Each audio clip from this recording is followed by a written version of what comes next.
Okay, let's really get into the 18th chapter of John today. Right. It picks up immediately after Jesus finishes praying.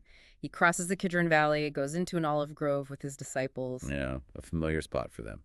And our goal here is to unpack what happens next. It's a lot, from the arrest right through to facing the high priest and the Roman governor, Pilate.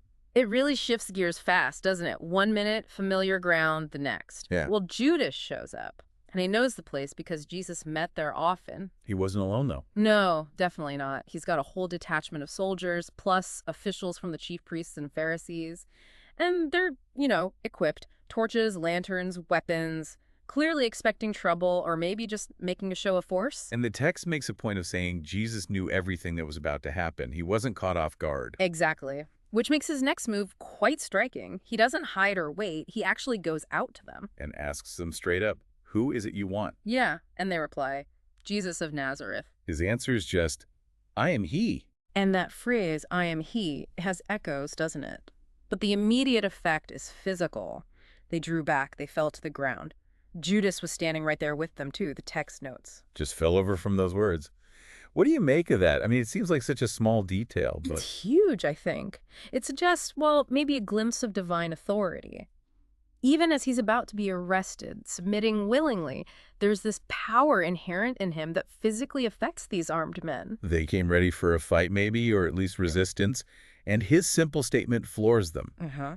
So he asks them again, who is it you want? Same answer, Jesus of Nazareth. And again, I told you that I am he. But then he adds something crucial. Yes.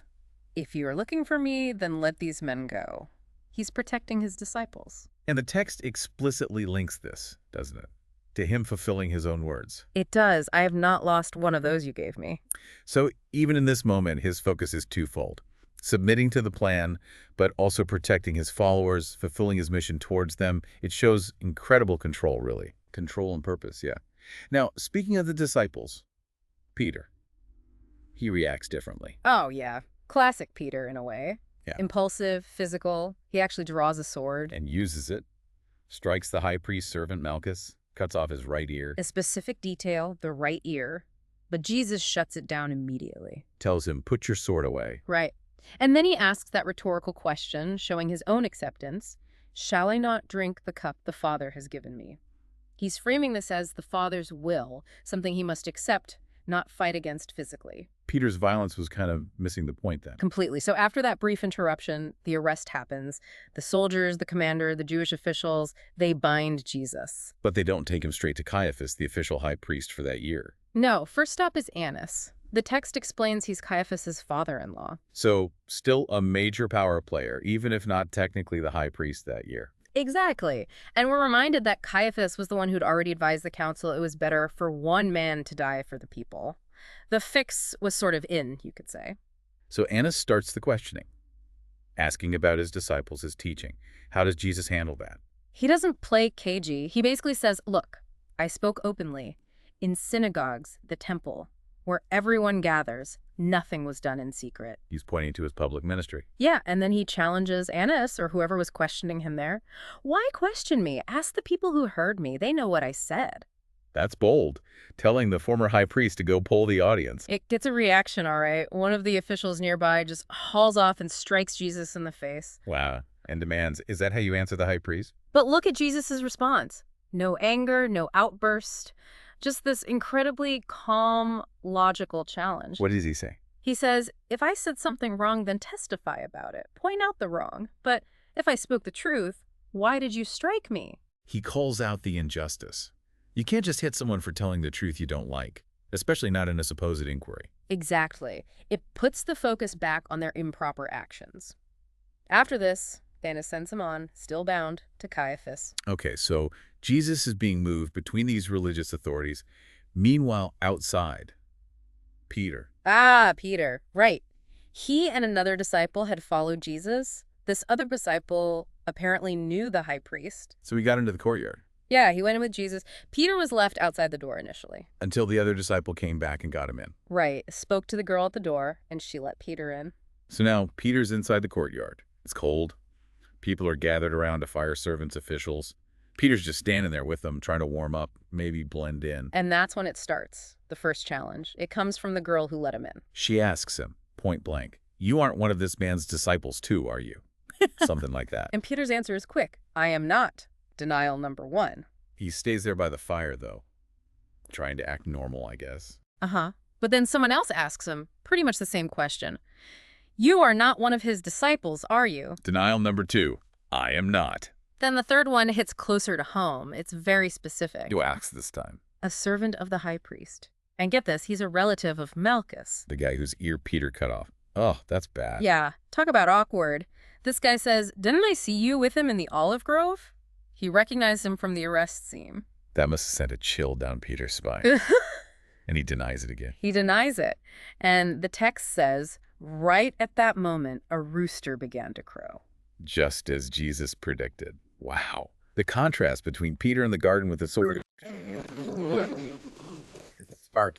It really is. Brave impulse versus sustained pressure and fear. Human weakness is right there on display. Okay, so after Peter's denials and Jesus being sent from Annas to Caiaphas, though we don't get details of the Caiaphas interrogation here, the scene shifts again. Right. Now the Jewish authorities lead Jesus from Caiaphas to the palace of the Roman governor, to Pilate. It's early morning. And there's that interesting detail. The Jewish leaders themselves don't go inside Pilate's palace. Yeah, to avoid ceremonial uncleanness, they wanted to be able to eat the Passover. The irony is just thick. Yeah. They're meticulous about ritual purity for a meal while arranging the execution of an innocent man. It's a powerful contrast. So because they won't come in, Pilate comes out to them. And he starts with procedure, right? He asks, what charges are you bringing against this man? He wants a formal accusation, Roman style. But they're evasive. They basically say, if he weren't a criminal, we wouldn't have brought him to you. Like, just trust us. He's guilty. Do your part. Pretty much. But Pilate pushes back. He says, okay, then take him yourselves and judge him by your own law. He's calling their bluff, maybe, or just trying to avoid getting dragged into their internal religious disputes. Could be both. But this forces their hand. They have to admit, we have no right to execute anyone. And there it is, the jurisdictional issue. Under Roman rule, only Rome could impose the death penalty. And again, the narrator connects this directly to Jesus' own predictions about the kind of death he would die. Because crucifixion was the Roman method. Stoning was the Jewish method for things like blasphemy. So their needing Pilate fulfills Jesus' words about how he would die. Exactly. So Pilate's stuck with it now. He goes back inside the palace and calls Jesus in. And asks him that direct question. Are you the king of the Jews? Cutting through the noise from the crowd outside. Jesus responds with a question of his own, though. Is that your idea, Pilate? Or did others tell you this about me? He's asking about Pilate's source, his motive. Is this a real question or just repeating gossip? Pilate gets a bit defensive, maybe. Am I a Jew? Your own people, your chief priests, they handed you over. What have you actually done? He wants facts, the charge. And this leads Jesus to explain his kingship. And it's not what Pilate expects. Not at all. My kingdom is not of this world. That's the core of it. If it were, my servants would be fighting to prevent my arrest. But my kingdom is from another place. He's completely reframing kingdom and king. Yeah. Not about territory or military might. Right. Pilate picks up on the word, though. So you are a king, then. He wants clarification. And Jesus affirms it. You say that I am a king, but then he explains his royal purpose. Yes. For this reason I was born, and for this I came into the world, to testify to the truth. He links his kingship directly to truth. Everyone on the side of truth listens to me. Wow. To testify to the truth, that's his mission as king. And Pilate's response to this profound statement is, well, famous. Infamous, maybe. He just asks, what is truth? Just hangs there in the air. Is it cynical? Is it genuinely perplexed? Resigned?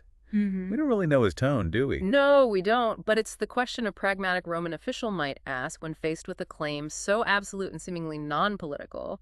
What does truth even mean in this messy world, in this trial? After that exchange, Pilate goes back outside to the waiting crowd, and he gives his verdict. He tells them, I find no basis for a charge against him. According to Roman law, Jesus hasn't done anything wrong. Clear verdict.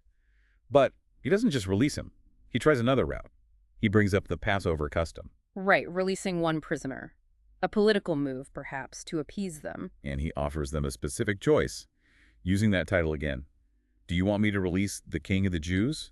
Maybe hoping they'd see the absurdity or balk at confirming that title. But the crowd shouts back immediately. They don't want Jesus. Oh, not him. Give us Barabbas. And the text reminds us who Barabbas was, someone involved in a rebellion, likely a violent insurrectionist. So they choose the figure of earthly rebellion, of violence, over the one who spoke of a kingdom of truth, not of this world. It's an incredibly stark choice they made. It really is. Thinking back over this whole chapter, it moves so fast. Yeah. From the garden, the arrest, Annas, Caiaphas, Peter's denials by the fire, then Pilate.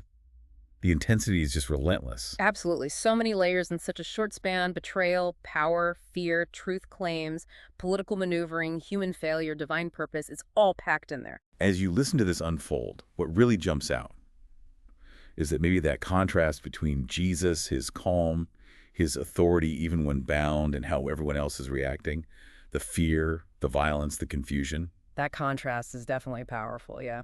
How he stays focused on his mission, on truth, on fulfilling what he said he would do, even when everything around him is chaos and injustice. It really makes you think about what real strength looks like. And it brings us back to that question Pilate threw out there, maybe dismissively, maybe not. What is truth? After seeing all these events, the claims, the denials, the political games, the crowd shouting for Barabbas, what does that question make you think about now?